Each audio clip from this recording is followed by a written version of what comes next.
आपण या ठिकाणी बघतो की वातावरणीय बदलामुळे दोन्ही शाखा मान्सूनच्या आता प्रगती करू लागल्या आहेत. बंगालच्या उपसागरामध्ये या भागात मोठ्या प्रमाणात वातावरण निर्मिती झाली आहे. पूर्वी अरबी समुद्राच्या भागामध्ये निरभ्र आकाश आपण बघत होतो. आज त्या ठिकाणी देखील मोठ्या प्रमाणात वातावरण निर्मिती झाली असून मान्सून भारतात पुढे सरकू लागला आहे. आपण बघतो काल जवळपास आपण पूर्व भारताच्या दिशेने 12 तारखेपासून 22 तारखेपर्यंत मान्सून पुढे सरकला नाही असं वाटतं आपल्याला, परंतु अंतर्गत भागामध्ये म्हणजे बिहारचा काही भाग, त्यामध्ये झारखंड, छत्तीसगड, ओरिसा याच्या अंतर्गत भागामध्ये थोडी प्रगती झालेली आहे. त्याच वेळेस आपण बघतो तेलंगणा, महाराष्ट्रामध्ये सुद्धा अंतर्गत भागात प्रगती झालेली आहे आणि त्यामुळे पश्चिमी शाखेमध्ये ती वाढ आपल्याला लक्षात येते. आजच्या अंदाजानुसार मुंबईमध्ये आणि खास करून महाराष्ट्रामध्ये मान्सूनची पुढची धडक असण्याची शक्यता आहे. अजूनही भारतात अपेक्षित पावसाचं प्रमाण वाढलेलं नसल्यामुळे उष्णतेची तीव्र लाट विदर्भासहित छत्तीसगड, पूर्व मध्य प्रदेश, पूर्व उत्तर प्रदेश या ठिकाणी कायम आहे. आज देखील महाराष्ट्रामध्ये पावसाळी क्षेत्र तीव्र राहण्याची शक्यता व्यक्त करण्यात आली आहे. 24 तारखेला देखील अंदाजात विशेष बदल नाही. अगदी राजस्थानपासून ओरिसापर्यंत आणि इकडे तामिळनाडूपासून उत्तर प्रदेशपर्यंत पावसाळी वातावरण आहे. थोडं केरळ, कर्नाटकमध्ये पावसाचं प्रमाण कमी होऊ शकतं असा थोडक्यात अंदाज आहे. मात्र महाराष्ट्रामध्ये सर्व राज्यांमध्ये पावसाची शक्यता आहे. 25 तारखेला मात्र मराठवाड्यामध्ये पावसाची उघडीप राहील असा अंदाज जरी भारतीय हवामान खात्याने दिला असला तरी या काळातही भाग बदलत पाऊस होणार आहे. महाराष्ट्रामध्ये कोकण आणि विदर्भ वगळता पावसाचं प्रमाण 26 तारखेला कमी होण्याचे संकेत भारतीय हवामान खात्याने दिले आहेत. तर भारतातील पावसाचा जोर 27ला कमी होण्याची संकेत आहे. 27-28ला जरी या ठिकाणी पावसाचं वातावरण भारतात कमी दाखवलं असलं तरी हा अंदाज बदलेल. आपण कालच्या अंदाजामध्ये पहिल्यांदा महाराष्ट्रामध्ये 22 तारखेपासून पावसाचा जोर वाढलेला आहे आणि त्याचा परिणाम आपल्याला अगदी कोकणामध्ये अधिक जाणवला. विदर्भ, मराठवाड्यामध्ये देखील पावसाचे प्रमाण वाढलेलं आहे. मात्र पश्चिम महाराष्ट्र आणि मराठवाड्यात पावसाचं प्रमाण तसं थोडं कमीच होतं. मान्सूनच्या वाऱ्यांची दिशा बदलली आहे. जे मान्सूनचे वारे येत आहेत ते किनारपट्टी भागावर सरकू लागले आहेत आणि एकूणच काही वारे हे या दिशेने जाऊन या भागात वरती जात आहेत, परंतु आता लवकरच हे वारे अशा पद्धतीने मोल्ड होणार आहेत. आपण या ठिकाणी 2 जुलैचा अंदाज जर बघितला तर आपल्याला या ठिकाणी एक चक्राकार स्थिती तयार होताना दिसते आहे, जी भारताच्या दिशेने सरकेल आणि मोठ्या प्रमाणात भारतामध्ये पाऊस होईल. परंतु आनंदाची गोष्ट ही आहे की आता जो काही पाऊस सुरू झाला आहे तो जुलैच्या बराच काळ सातत्य ठेवणार असल्यामुळे आता नदी नाले वाहू लागतील आणि मोठ्या प्रमाणात पाणी साठा वाढायला सुरुवात होणार आहे. भारतात मान्सून आला खरा, परंतु मान्सूनच्या वाऱ्यांची दिशा एकूणच या पद्धतीने राहिल्यामुळे खूप काळ यामध्ये आपला गेला. मान्सूनची प्रगती होऊ शकली नाही. शिवाय या भागामध्ये अपेक्षित बाष्प निर्माण झालं नाही आणि पर्यायाने जूनमध्ये मान्सून मोठ्या प्रमाणात रखडला. त्याचा तेवढा कालावधी आपला कमी झाला आहे. आज आपण 23 तारखेला येऊन पोहोचलो आहोत. भारतामध्ये अपेक्षित पाऊस अजून झालेला नाही, परंतु कालपासून पावसाला सुरुवात झाली आणि पुढे या पावसाचं प्रमाण वाढत जाईल असा अंदाज आहे. वेगवेगळी वादळं ही पॅसिफिक महासागराच्या उत्तरेला तयार होतात, चीनच्या समुद्रात तयार होतात आणि त्या दिशेने मान्सूनचे वारे खेचले जातात. पर्यायाने भारतीय मान्सून वीक होतो. सध्या आपण CFS मॉडेलनुसार बघतो महाराष्ट्रात पावसाचं वातावरण वाढतंय आणि त्याचा फायदा आपल्याला होईल. दोन्ही समुद्रामध्ये सिस्टम विकसित होण्याची शक्यता आहे. पुढे जाऊन आपल्याला ह्या वातावरणात अधिक वाढ 6 जुलैपर्यंत होण्याची शक्यता व्यक्त करण्यात आलेली आहे. त्यामुळे पावसाचं प्रमाण वाढतच जाईल असा अंदाज आहे. आपण या ठिकाणी बघतो की आज 23 तारखेला महाराष्ट्रभर सर्वदूर पावसाचं प्रमाण वाढेल असा अंदाज JFSने दिला आहे. विखुरलेल्या स्वरूपात दक्षिणेकडून पावसाचं प्रमाण वाढेल. कोकण किनारपट्टीतही पावसाचं प्रमाण वाढणं अपेक्षित आहे. आपण तीच वातावरण पश्चिम महाराष्ट्र कोकण असं 25 तारखेलाही बघतो आहोत. 26 तारखेला देखील मध्य महाराष्ट्र, मराठवाडा, पश्चिम महाराष्ट्र, कोकण पावसाचं प्रमाण वाढणं अपेक्षित आहे. मोठ्या प्रमाणात पावसाचं वातावरण 27 तारखेला GFS मॉडेलने दाखवलं आहे. यामध्ये मराठवाडा, पश्चिम महाराष्ट्र, मध्य महाराष्ट्र, कोकण असं दाखवण्यात आलं आहे. गोव्याच्या दरम्यान एक सिस्टम विकसित होईल आणि त्यामुळे हे पावसाचं प्रमाण वाढेल असा अंदाज GFSने दिला आहे. GFSच्या अंदाजानुसार दक्षिण कोकणात अतिवृष्टी होऊ शकते आणि महाराष्ट्रातील इतर भागामध्ये देखील म्हणजे विदर्भ, मराठवाड्याचा उत्तरेकडील भाग, उत्तर महाराष्ट्रामध्ये पावसाचं प्रमाण वाढण्याचा अंदाज देण्यात आला आहे. विदर्भ आणि कोकण असं पावसाळी वातावरण वाढण्याची शक्यता 29ला आहे. तीच परिस्थिती आपल्याला पूर्व विदर्भ आणि कोकण अशी 30 तारखेला दाखवण्यात आली आहे. पूर्व शाखा अधिक गतीने दिल्लीपर्यंत पोहोचेल असा अंदाज देखील 1 तारखेला 1 जुलैला GFS मॉडेलने दिला आहे. कोकणात सातत्याने पाऊस राहील. विदर्भाच्या दिशेने पाऊस वाढण्याची शक्यता आहे. मान्सूनची पश्चिमी शाखेपेक्षा पूर्व शाखा गतिमान होण्याची शक्यता या ठिकाणी व्यक्त करण्यात आली आहे. शिवाय बंगालच्या उपसागरातून एकापाठी एक कमी दाबाचे क्षेत्र विकसित होऊन ओरिसा, छत्तीसगड, मध्य प्रदेश, विदर्भ असं पावसाळी प्रमाण वाढण्याचे संकेत हे जुलैच्या सुरुवातीपासून देण्यात आले आहेत.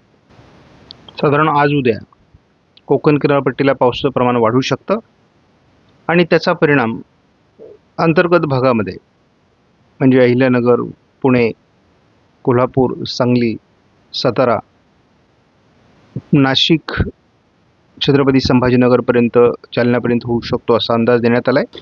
महाराष्ट्रामध्ये जोरदार पाऊस मराठवाड्याच्या बऱ्याच भागात, विदर्भाच्या बऱ्याच भागात आणि कोकणात देखील वाढण्याची शक्यता आहे.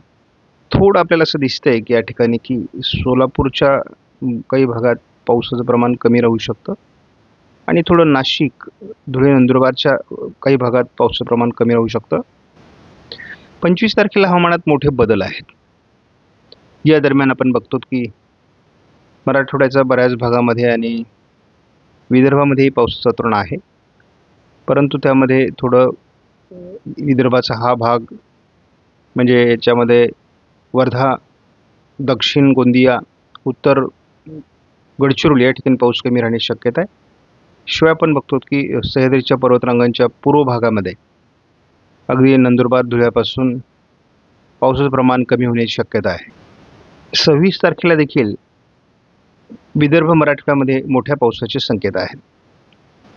27ला हे वातावरण मराठवाडा, पश्चिम महाराष्ट्र, दक्षिण कोकणात प्रभावी राहील.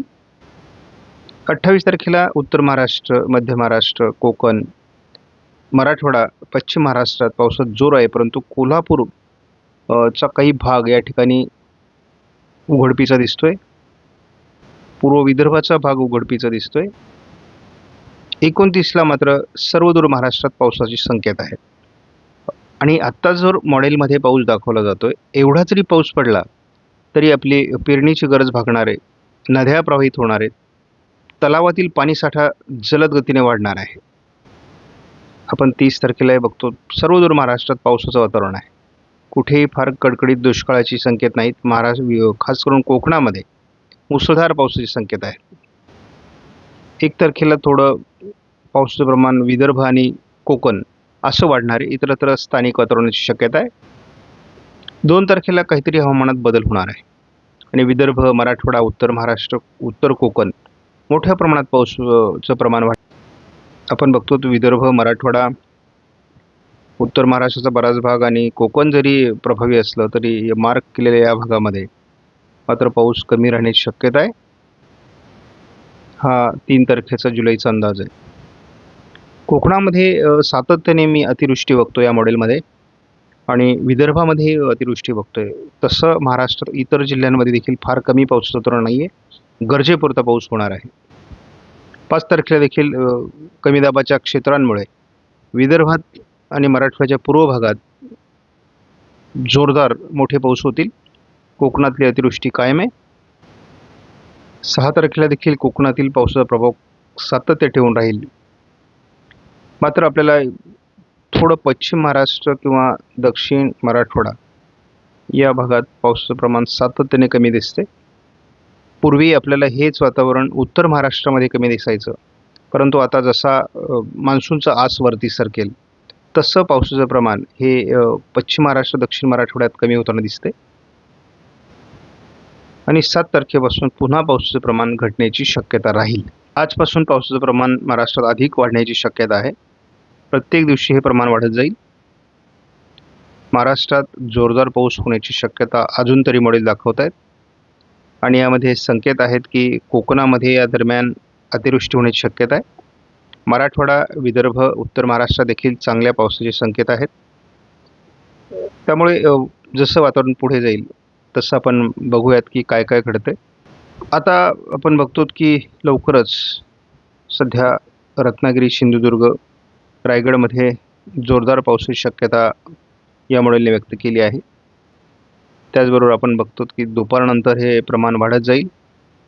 मुंबईसह पालघर, ठाण्यामध्ये देखील पावसाचं प्रमाण वाढू शकतं आणि अपेक्षा आहे की कोल्हापूर, सांगली, सोलापूर, बीड, सातारा, पुणे, अहिल्यानगर, अगदी नाशिकपर्यंत किंवा धुळे, नंदुरबार, छत्रपती संभाजीनगरपर्यंत आज जोरदार पावसाची शक्यता आहे. काही ठिकाणी ओढे, नदी, नाले देखील प्रभावित होऊ शकतात. मुसळधार मेघगर्जनेसह पाऊस आहे आणि मान्सून आज मोठी प्रगती करेल महाराष्ट्रामध्ये अशी देखील शक्यता आहे. मुंबईला धडक देऊन मान्सून आणखी पुढे जाईल असं देखील स्पष्ट होतं आहे. आजचा दिवस अतिशय महत्त्वाचा आहे.